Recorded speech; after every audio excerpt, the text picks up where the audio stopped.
The Java story goes back to December 1990 at Sun Microsystems.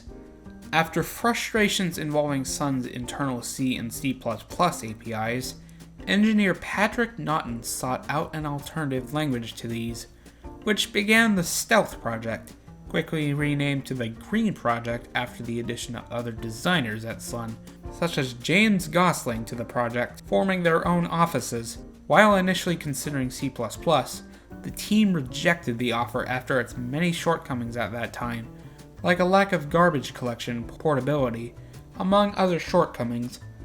While Gosling tried to modify C++ at first, this never quite panned out. In 1991, the team decided to create a new platform known as Green, with the language known as Oak, named after Gosling's tree outside his office. By mid-1992, parts of the Green program like Oak could be demonstrated, which was later expanded on by September, with a full demonstration of the platform on a PDA device named Star 7, featuring a graphical interface and an agent known as Duke that would assist folks out. Duke would later become the mascot for Java. This rush of success led them to spin off the team into FirstPerson, still under Sun. FirstPerson initially meant to focus on interactive devices like the Star 7 prototype, but when TimeWarner came knocking at their door for a set-top box using their technology, they quickly changed gears. Oak would be used for their projects, envisioning a fully interactive interface and content. Unfortunately, due to the cable industry not liking the high level of control the user got with Oak, they turned to SGI for their set-top box offer. After more failed opportunities within the television industry, Sun rolled FirstPerson back into Sun proper in early 1994. It's around this point that the World Wide Web had begun its early ascent, and after some thinking in the summer of 1994, Gosling and the Oak team decided to repurpose the platform for the World Wide Web. Sensing the immense interactivity they tried out for cable TV, with browsers like Mosaic showing that potential.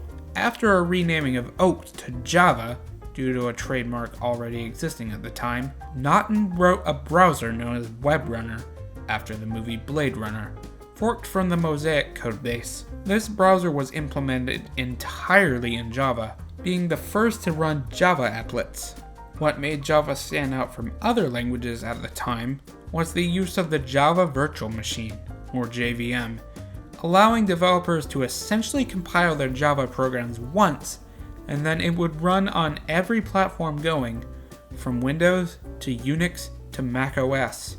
As long as a JVM was installed, some very advanced programs for their day could be run on browsers, with the applets filling in the gaps that HTML did not feature at the time, like mouse input and visualization, though they did not interact with the page's content itself that much. It also allowed for sandboxing, an abstraction layer preventing applets from accessing local information the computer had. All of these technical showcases made it a prime target for web designers, and as such, Java was demonstrated at the Technology Entertainment Design Conference in 1995 with the browser, now named Hot Java. Luckily for users, the Java technology wouldn't be exclusive to Hot Java for long, as Mark Andreessen of Netscape announced that their browsers would support Java as well, much to the surprise of the press of the day. Beta editions of Java would release across 1995, starting in May. Eventually, with Sun forming a JavaSoft group to develop Java as a result of its early buzz on January 9th, 1996. Finally, on January 23rd, 1996, the first official version of Java was released. In terms of capabilities, it proved to be quite extensive even in 1996. Though as time marched on into the late 90s and early 2000s, the base and capabilities grew over time, adding event models, more APIs, a just-in-time compiler, new forms of expressions, among other such features. Eventually, Hot Java would release on its own in March 1997, but proved to be sluggish compared to competing browsers like the aforementioned Netscape along with Internet Explorer, though its modularity was praised. In terms of what the applets did for games though? Well, admittingly, not a whole lot, as Shockwave was regarded as a much better fit for web games at the time. Despite this, its portability was a strong fit for some of the more obscure platforms at the time. and some major companies did release games making use of Java. One early example is promotional material for Jurassic Park: The Ride in 1996, showing off its capabilities for 3D graphics for browsers in an era where even mainstream consoles were just getting to grips with 3D graphics. More examples include PopCap and Gamehouse's web demos of their PC games, closely resembling their full PC counterparts nicely. Where Java thrived the most was in the simulation world, where educational institutions made heavy use of Java applets to demonstrate simulations of various concepts in a 3D form. Sometimes these were powered by back-end Java server work as well, though also aided with the access to a computer's GPU, which few plugins had at the time. Perhaps the best demonstration of its capability for simulation is the famous Powder game by Danball in the late 2000s, and its various clones, sometimes referred to as Hell of Sand. It allowed for real-time particle manipulation of the various elements, and fast became an addicting thing to do in this era, even getting a few fan-made creations for it. However, Java applets will remain third string to Macromedia's twin shockwave and flash technologies for most of its life, with few if any web game portals solely dedicated to Java, though a few multi-technology portals like andyslife.org did accept applets that were games, though Java excelled in other use cases such as its use on embedded devices, most prominently as a key component of Blu-ray players for its interactivity, as well as its use on various servers around the world. It also remained a solid first language to learn thanks to its write once, run everywhere strategy for novice programmers. While Java continues to be championed in server development and other various applications, the applets came increasingly under fire by the press for being security and resource hogs, and initial performance was also sluggish until HotSpot's JIT compilation came in with Java SE 1.3 in 2000.